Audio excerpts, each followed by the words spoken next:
ஆடித்தபசு திருநாளின் சிறப்புகள். ஆடி மாதத்தில் கொண்டாடப்படும் முக்கிய விழாக்களில் ஒன்று ஆடித்தபசு. தபசு என்றால் தவம் என்று பொருள். அம்பிகையின் தவ வலிமையை போற்றி புகழும் நாளாக இந்த ஆடித்தபசு திருநாள் திகழ்கிறது. அனைத்து அம்மன் ஆலயங்களிலும் ஆடித்தபசு விழா சிறப்பாக கொண்டாடப்படுகிறது என்றாலும் ஆடித்தபசு விழாவிற்கு பெயர் பெற்ற திருத்தலம் திருநெல்வேலி மாவட்டம் சங்கரன் கோயில்தான். ஆடித்தபசு கொண்டாடப்படுவதற்கான முக்கியமான காரணமாக அமைந்தது இந்த தலம்தான். முன்னொரு காலத்தில் சங்கன் பதுமன் என்று 2 நாகலோக அரசர்கள் இருந்தார்கள். இவர்களில் சங்கன் சிவபெருமான் மீது அதிக பக்தி கொண்டவன். சிவன்தான் அனைத்து தெய்வங்களை விடவும் உயர்வானவர் என்றான். ஆனால் பதுமன் தான் வணங்கும் நாராயணன் தான் அனைவரையும் விடவும் உயர்வானவர் என்றான். இவர்கள் இருவருக்கும் வாக்குவாதம் முற்று இறுதியில் ஒரு முடிவு காண்பதற்காக அன்னை பார்வதி தேவியிடம் சென்று முறையிட்டனர். இவர்களின் பிரச்சனையை செவிமடுத்த அன்னை பார்வதி தேவி தன் கணவர் சிவன்தான் பெரியவர் என்பதா அல்லது தன் தமையனார் திருமால்தான் பெரியவர் என்று கூறுவதா என சிந்தித்தார். சிவன் விஷ்ணு இருவருமே ஒருவர்தான்.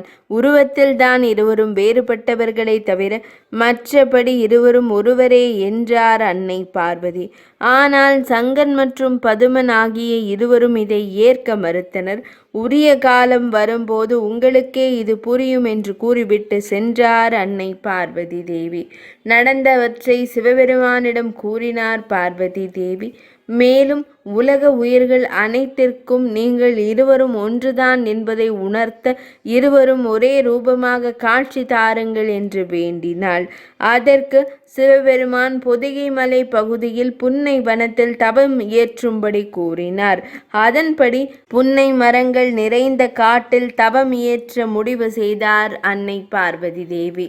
இவ்வாறு அம்பிகை தவம் இயற்ற தேர்வு செய்த இடம்தான் நெல்லை மாவட்டம் சங்கரன் கோயில் திருத்தலமாகும்.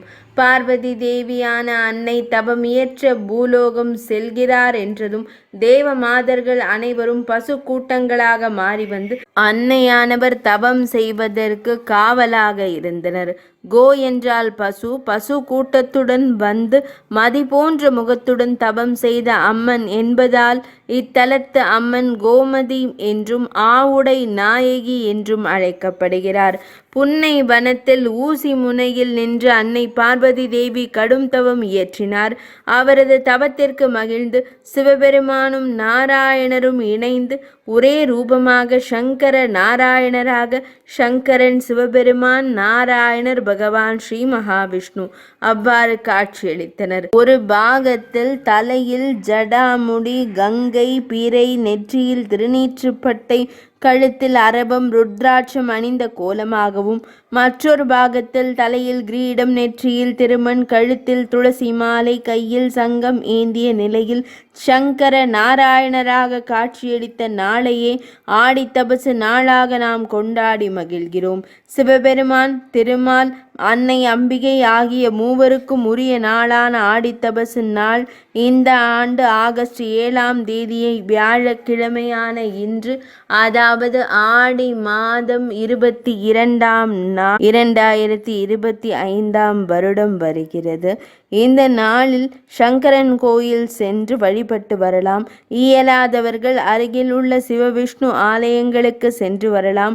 அதுவும் இயலாதவர்கள் அருகிலுள்ள அம்மன் ஆலயங்களுக்கு சென்று விளக்கேற்றி வழிபடலாம்.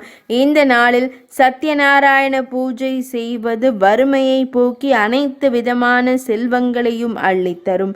ஆடித்தபசு திருநாளில் அன்னை அம்பிகையை வேண்டி வழிபட்டால் கணவன் மனைவிக்குள் இருக்கும் சண்டை சச்சரவுகள் நீங்கி ஒற்றுமையான ஆனந்தமான வாழ்க்கை அமையும். அதோடு சிவபெருமான், பெருமாள், அம்பிகை ஆகிய 3 தெய்வங்களின் அருளும் கிடைக்கும்.